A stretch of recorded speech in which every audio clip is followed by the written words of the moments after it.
ಆತ್ಮೀಯ ರಾಜ್ಯದ ವಿಜ್ಞಾನದ ವಿಷಯದ ವೃತ್ತಿ ಬಾಂಧವರೇ, ನಾನು ಶ್ರೀ ಗಿರೀಶ್ ದೊಡ್ಮನಿ, ಸರ್ಕಾರಿ ಪ್ರೌಢಶಾಲೆ ಕಂಚಿನೆಗಳೂರು, ತಾಲೂಕು ಹನಗಲ್, ಜಿಲ್ಲಾ ಹಾವೇರಿ. ಆತ್ಮೀಯ ವೃತ್ತಿ ಬಾಂಧವರೇ, ನಾನು ತಯಾರಿಸುವಂಥ ಇನ್ನೊಂದು ಅತ್ಯಂತ ಪ್ರಮುಖವಾಗಿರುವಂತಹ ಮಾದರಿ, ಒಂದು ನೇರ ವಾಹಕದಲ್ಲಿ ಹರಿಯುತ್ತಿರುವ ವಿದ್ಯುತ್ ಪ್ರವಾಹವು ಯಾವ ರೀತಿಯ ಕಾಂತಕ್ಷೇತ್ರವನ್ನು ಉಂಟು ಮಾಡುತ್ತದೆ, ಹಾಗೆಯೇ ಬಲಗೈ ಹೆಬ್ಬೆರಳು ನಿಯಮವನ್ನು ಈ ಮಾದರಿಯನ್ನು ಬಳಸ್ಕೊಂಡ್ಬಿಟ್ಟು ನಾವು ಮಕ್ಕಳಿಗೆ ಸುಲಭವಾಗಿ ಅರ್ಥೈಸ್ಬೋದು. ಈ ಮಾದರಿ ಮಾಡ್ಕೊಳ್ಳಿಕ್ಕೆ ನಾನು ಒಂದು ನೇರ ವಾಹಕವಾಗಿ ಕಬ್ಬಿಣದ ಮೊಳೆ ತಗೊಂಡಿದ್ದೇನೆ. ಆ ಕಬ್ಬಿಣದ ಮೊಳೆಯ ಒಂದು ತುದಿಗೆ ಕಪ್ಪನೆಯ ವಾಹಕವನ್ನು ಜೋಡಿಸ್ಕೊಂಡಿದ್ದೇನೆ. ಹಾಗೆ ಒಂದು ಸ್ವಿಚ್ಚನ್ನು ಹಾಕೊಂಡ್ಬಿಟ್ಟು ಈ ಬ್ಯಾಟರಿಯ ಒಂದು ತುದಿಗೆ ಜೋಡಿಸ್ಕೊಂಡಿದ್ದೇನೆ. ಹಾಗೆಯೇ ಕೆಳಭಾಗದಲ್ಲಿ ಕೆಂಪು ಬಣ್ಣದ ವಾಹಕವನ್ನು ಹಾಕ್ಕೊಂಡಿದ್ದೇನೆ. ಇದು ಈ ಒಂದು ಕೆಂಪನೆಯ ವಾಹಕವನ್ನು ಬ್ಯಾಟರಿಯ ಧನಾಗ್ರಹಕ್ಕೆ ಜೋಡಿಸ್ಕೊಂಡಿದ್ದೇನೆ. ಹಾಗೆಯೇ 4 ಚಿಕ್ಕದಾಗಿರುವಂತಹ ದಿಕ್ಸೂಚಿಗಳನ್ನು ಅಂಟಿನ ಸಹಾಯದಿಂದ ಗಮ್ ಸಹಾಯದಿಂದ ಫಿಕ್ಸ್ ಮಾಡಿಕೊಂಡಿದ್ದೇನೆ. ಹಾಗೆಯೇ ಒಂದು ದಿಕ್ಸೂಚಿಯನ್ನು ವಾಹಕದಿಂದ ದೂರದಲ್ಲಿ ಅಂಟಿಸಿದ್ದೇನೆ. ನಮಗೆಲ್ಲ ಗೊತ್ತಿದೆ, ಒಂದು ದಿಕ್ಸೂಚಿಯನ್ನು ಹಾಗೆ ಇಟ್ಟಾಗ ಅದು ಉತ್ತರ ಮತ್ತು ದಕ್ಷಿಣವಾಗಿ ನಿಲ್ತದೆ. ಈಗ ನಾನು ಇಟ್ಟಿರುವಂಥ 4-5 ದಿಕ್ಸೂಚಿಗಳು ಉತ್ತರ ಮತ್ತು ದಕ್ಷಿಣವಾಗಿ ನಿಂತಿವೆ. ನಮ್ಗೆ ಗೊತ್ತಿದೆ, ಒಂದು ವಾಹಕದಲ್ಲಿ ಹರಿಯುತ್ತಿರುವ ವಿದ್ಯುತ್ ಪ್ರವಾಹವು ಕಾಂತಕ್ಷೇತ್ರವನ್ನು ಉಂಟು ಮಾಡ್ತದೆ. ಇದನ್ನು ವಿದ್ಯುತ್ ಕಾಂತೀಯ ಪರಿಣಾಮ ಎಂದು ಕರೆಯುತ್ತೇವೆ.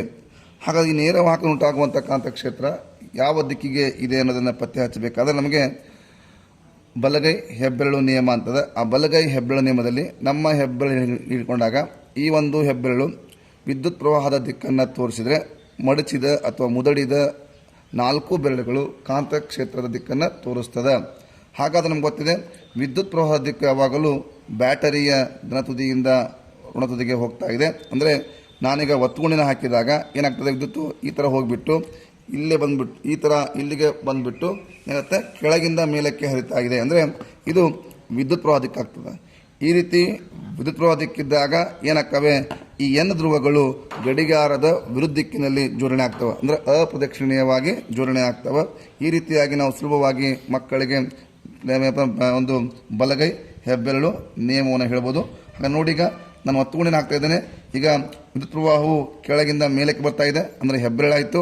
ಈ ದಿಕ್ಸೂಚಿಯಲ್ಲಿರುವಂತಹ ಧ್ರುವಗಳು ಯಾಕಪ್ಪ ಅಂದರೆ ಗಡಿಯಾರ ತಿರುಗುವ ವಿರುದ್ಧ ದಿಕ್ಕಿನಲ್ಲಿ, ಅಂದರೆ ಅಪ್ರದಕ್ಷಿಣೀಯವಾಗಿ ಜೋಡಣೆ ಆಗ್ತವೆ.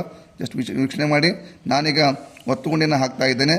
ಇಲ್ಲಿ ಹಾಕಿದಾಗ ಇಲ್ಲಿ ಹರಿಯುತ್ತಿರುವ ಪ್ರವಾಹವು ಕಾಂತಕ್ಷೇತ್ರವನ್ನು ಉಂಟು ಮಾಡಿ ಈ ದಿಕ್ಸೂಚಿಯ ಮುಳ್ಳುಗಳು ವಿಚಲನೆ ಆಗುವಂತೆ ಮಾಡ್ತದೆ. ನೋಡಿ ಈಗ ಏನಾಗ್ತಾ ಇದೆ, ಈ ಥರ ಇಲ್ಲಿ ಏನು ಬಂದಿದೆ, ಇಲ್ಲೇನು ಬಂದಿದೆ, ಇಲ್ಲೇನು ಬಂದಿದೆ, ಅಂದರೆ ಈ ಥರ, ಅಂದರೆ ಗಡಿಯಾರ ತಿರುಗುವ ವಿರುದ್ಧ ದಿಕ್ಕಿನಲ್ಲಿ ಜೋಡಣೆ ಆಗ್ತವೆ. ಈ ರೀತಿಯಾಗಿ ನಾವು ಮಕ್ಕಳಿಗೆ ತುಂಬ ಸುಲಭವಾಗಿ ಹೇಳ್ಬೋದು.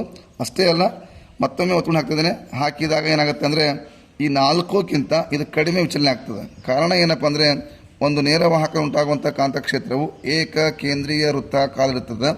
ಆದರೆ ಆ ವಾಹಕದಿಂದ ದೂರ ಹೋದಂತೆ ಕಾಂತಕ್ಷೇತ್ರ ಕಡಿಮೆ ಆಗ್ತಾ ಹೋಗ್ತದೆ.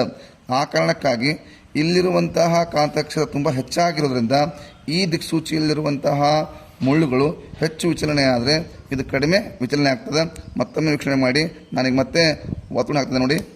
ನೋಡಿ ಇದು ಜಾಸ್ತಿ ವಿಚಲನೆ ಆಗ್ತದೆ, ಬಟ್ ಇದು ಕಡಿಮೆ ವಿಚಲನೆ ಆಗ್ತಾ ಇದೆ. ಕಾರಣ ಏನಪ್ಪ ಅಂದರೆ ಇಲ್ಲಿ ಕಾಂತಕ್ಷೇತ್ರ ಕಡಿಮೆ ಇದೆ ಅಂತ ಹೇಳಿ ಮಕ್ಕಳಿಗೆ ತುಂಬ ಸುಲಭವಾಗಿ ಈ ಮಾದರಿ ಮೂಲಕ ನಾವು ಈ ಒಂದು ಪರಿಕಲ್ಪನೆಯನ್ನು ಮೂಡಿಸ್ಬೋದು. ಆದರೆ ಒಂದು ಎಚ್ಚರವಿರಲಿ ಶಿಕ್ಷಕರೇ, ಯಾವುದೇ ಕಾರಣಕ್ಕೂ ಈ ಒಂದು ಒತ್ತುಗುಂಡಿಯನ್ನು ತುಂಬ ಹೊತ್ತು ಆನ್ ಮಾಡಿಡಬೇಡಿ.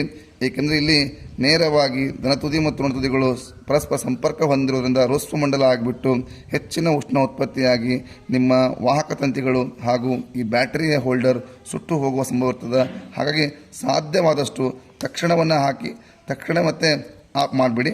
ಆಗೇನಾಗುತ್ತೆ ಅಂದರೆ ಹೆಚ್ಚು ಉಷ್ಣ ಉತ್ಪತ್ತಿ ಆಗಂಗಿಲ್ಲ. ಈ ರೀತಿಯಾಗಿ ನಾವು ಈ ಒಂದು ಮಾದರಿಯನ್ನು ನಮ್ಮ ಶಾಲೆಯಲ್ಲಿ ಬಳಸ್ಕೊಂಡ್ಬಿಟ್ಟು ಮಕ್ಕಳಿಗೆ ಸುಲಭವಾಗಿ ನೇರ ವಾಹಕ ಉಂಟಾಗುವಂಥ ಕಾಂತಕ್ಷೇತ್ರವನ್ನು ಹಾಗೂ ಬಲಗೈ ಹೆಬ್ಬೆರಳು ನಿಯಮವನ್ನು ಹೇಳಿಕೊಡ್ಬೋದು. Thank you one and all. ಇಂತಹ ವಿಡಿಯೋಗಳು ನಿಮಗೆ ಇಷ್ಟವಾಗಿದ್ದಲ್ಲಿ ನನ್ನ ಸೈನ್ಸ್ ಎಕ್ಸ್ಪೆರಿಮೆಂಟ್ ಬೈ ಗಿರೀಶ್ ಅನ್ನುವಂಥ ಚಾನಲ್ಗೆ ತಾವೆಲ್ಲರೂ ತಪ್ಪದೆ ಸಬ್ಸ್ಕ್ರೈಬರ್ ಆಗಿ ಹೇಳ್ತಾ ಮತ್ತೊಮ್ಮೆ ತಮಗೆಲ್ಲರಿಗೂ ಹೃದಯಪೂರ್ವಕ ಧನ್ಯವಾದಗಳು.